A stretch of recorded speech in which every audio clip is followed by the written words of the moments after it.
Here's the homework for the active straight leg raise. We're gonna start out rolling out the hamstrings. So Nathan's just rolling back and forth over the thing. If you're not strong enough to do one leg at a time, you can have both legs down and rolling them both out. But if you are strong enough, one leg's gonna put enough pressure. So he's just gonna bring the other leg over top, put pressure against that hamstring, trying to really loosen up. You're gonna roll it roughly 10 times per side.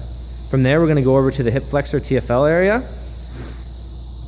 So we're just gonna roll over the inside of the hip first, trying to get it nice and loosened up. You should feel a nice pull against it, the upper part of your quad.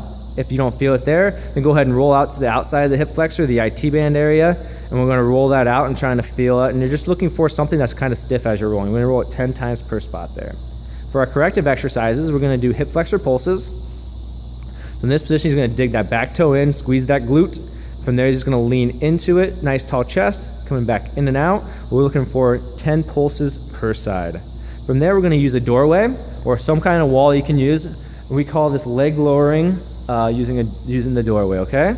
So he's just gonna get one leg up. So your hamstring flexibility is gonna be a big key here. You might not be able to be that tight. If your hamstrings are pretty tight, you can move back a little bit. And all Nathan's trying to do is create train tracks with his legs. So as you see in this video, he's coming straight up. The toes are both facing straight. He's not letting him, Nathan, go ahead and kick one out for me. He's not letting it kick out at all. So you see how it's kicking out on that foot there? We want that facing straight so that we're trying to create a good pattern. He's gonna do that 10 times per leg. From there, we're gonna do a standing quad pull.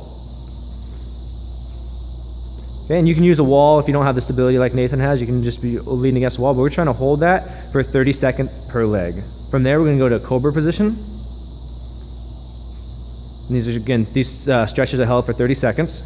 He's just gonna pull his shoulder blades back, trying to take nice deep breaths inside of here as much as you can control. And we're gonna hold this for 30 seconds, trying to really open up the shoulders in this position. And the last thing we're gonna do is 90-90 breathing for our extra credit. For extra credit, you can do it right before you go to bed. You can do this in the morning. You can do it on a bench. You can do it on a couch. You can do it on a bed, whatever you want. We're using a wall right here. He's just gonna slowly lift his hips off the ground. Gonna take a nice deep breath in through his nose and then hard out through his mouth, as hard as he can out through his mouth. As you see where his hands are placed right now, as he breathes in right there, you see his diaphragm way open up, and then as he breathes out, it goes away. So it's a great way to show that you're actually getting through the breathing. We're gonna do 10 reps of breathing there, and that's the homework for the active straight leg raise.